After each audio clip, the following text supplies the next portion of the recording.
All right, welcome to Startup Hack. Today I'm diving into something that every software developer faces, resistance. No, not the kind that slows down your network, but that inner force that stops you from building the next big app, learning a new language, or even starting that side project you've been dreaming about. We're talking about The Art of War by Steven Pressfield, and it's not just for artists. Developers can learn a ton from this book. Ready to crush your resistance? Let's dive into it.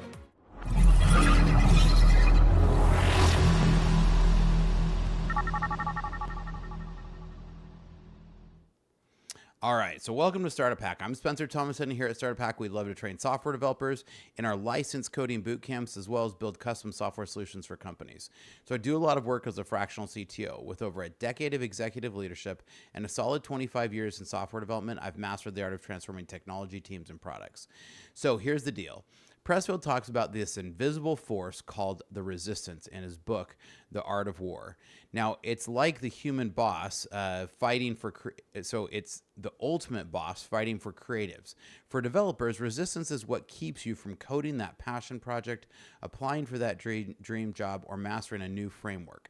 So think about the last time you procrastinated on starting a new app or felt imposter syndrome creeping in. That's resistance. So resistance is that nagging feeling that stops you from starting. You want to build the next big mobile app, but instead you get caught up in endless tutorials or a Netflix binge. It's sneaky because it doesn't come at you with alarms blaring. It's super subtle.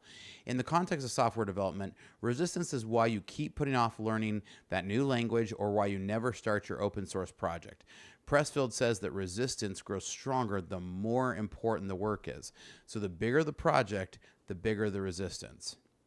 So for developers, resistance shows up as perfectionism, distractions, or procrastination. I'll learn this later.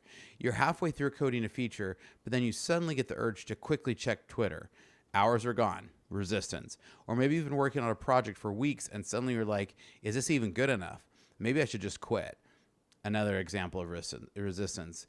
It's the same thing that keeps people from writing novels. It's just for us devs, it's wrapped up in code and imposter syndrome. So Pressfield talks about the difference between amateurs and professionals.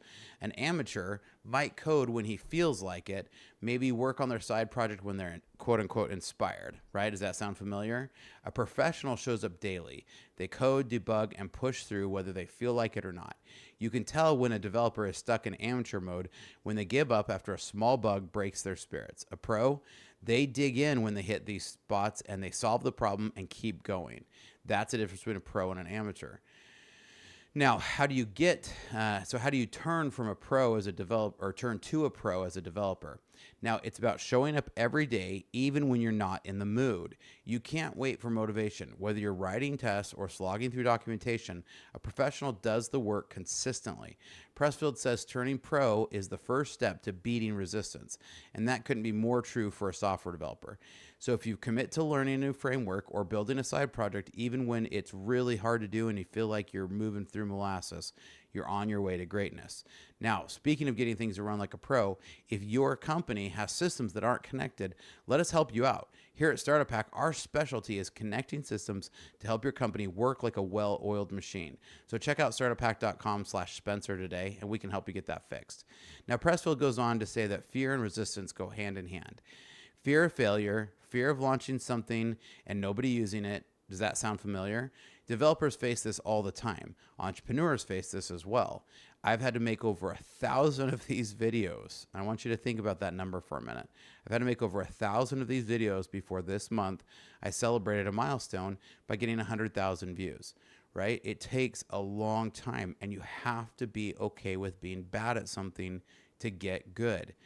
This fear of being bad at something can even make you doubt your skill level. What if my code isn't good enough? What if I mess up this deployment? What if nobody watches my video? What if nobody uses my app? Pressfield says the more scared you are of something, the more likely is that it's what you should be doing.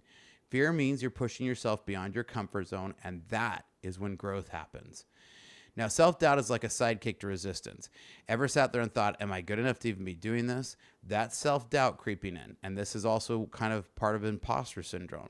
Even the best developers and entrepreneurs go through this.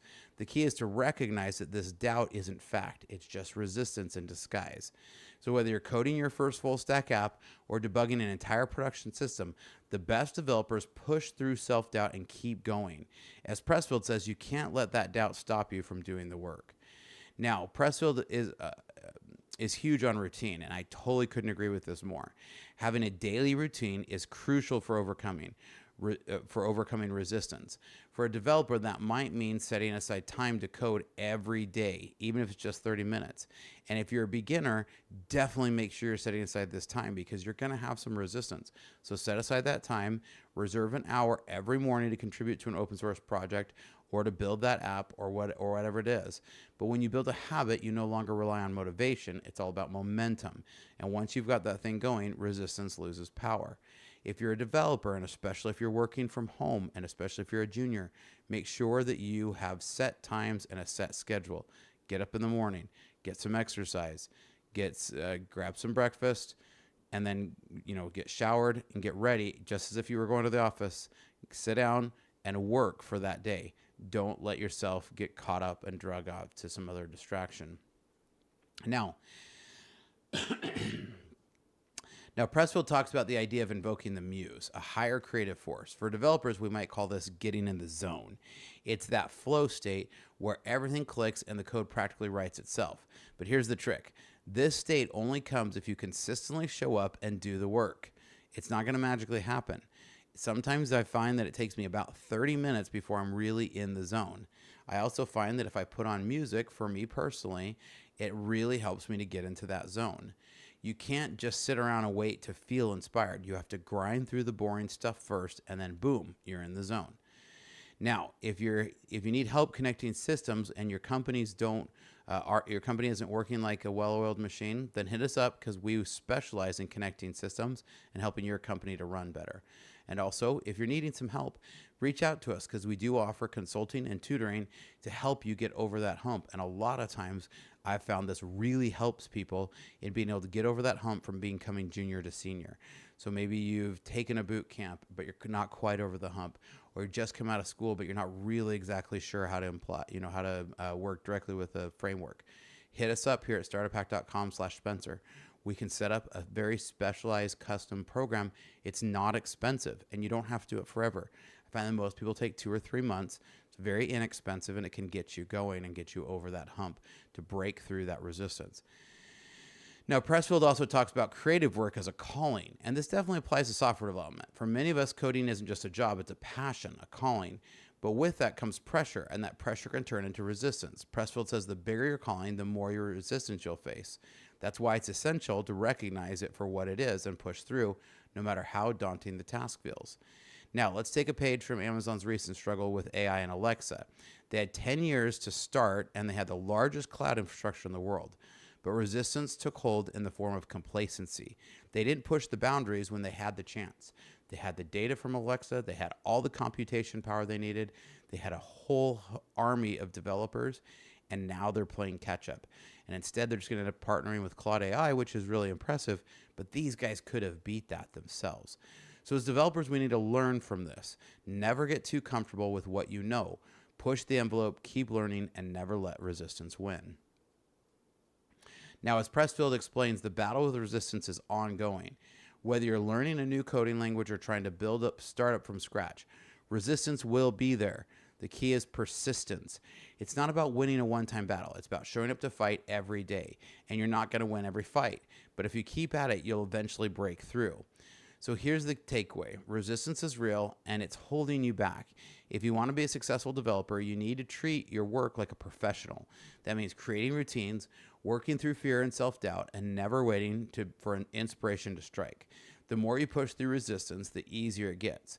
Just remember, every time you overcome it, you get one step closer to achieving your goals.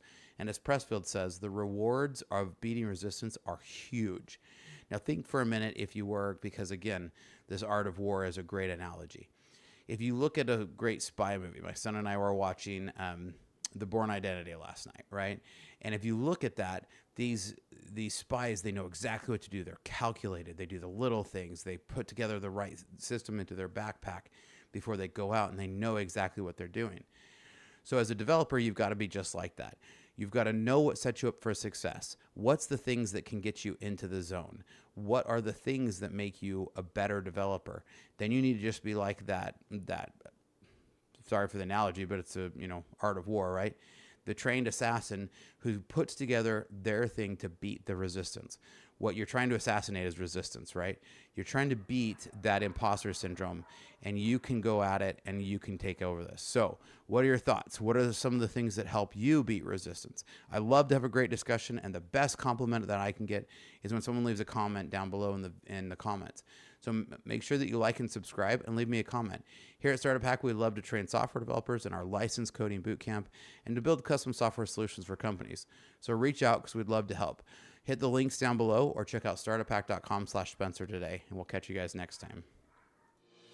Make sure you like and subscribe to the channel because we bring you lots of great tutorials and tips that every developer should know. See you next time.